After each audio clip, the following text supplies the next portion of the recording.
পৃথিবীতে একমাত্র প্রাণী হিসেবে নাকি হাইড্রার কোনো মৃত্যু হয় না। এর একটি অংশ কাটলে অন্য অংশ থেকে এটি আবার নতুন করে জন্ম নেয়।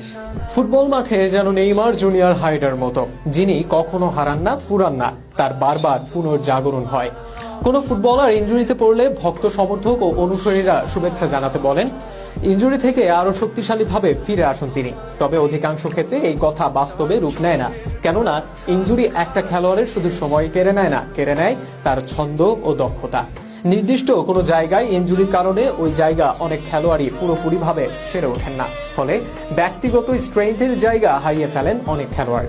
সারা বিশ্বে খুঁজলে এইরকম উদাহরণ কম নয়। ব্রাজিলের ফিলিপ কৌতিনহো, বেলজিয়ামের এইডেন হ্যাজার্ড কিংবা স্পেনের সান্টি কাজরোলা ইনজুরির কারণে পূর্ণ থেকে শূন্য হওয়ার উদাহরণ কম নয়।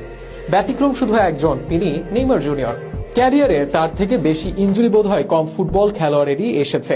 এমনকি প্রতি সিজনে ইনজুরি যেন নেইমারের নিত্যদিনের সঙ্গী ছিল।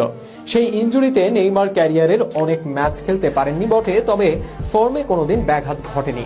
এই তো গত সিজনের মাঝপথে ইনজুরির কারণে ছিটকে গিয়েছিলেন। যে ম্যাচে ইনজুরির কারণে মাঠ থেকে উঠে গেছেন, সেই ম্যাচে লিলের বিপক্ষে করেছিলেন গোল। এরপর নেইমার মাঠে নেমেছেন প্রি সিজনের জিউন বুকের সাথে প্রি সিজন ম্যাচে। সেখানেও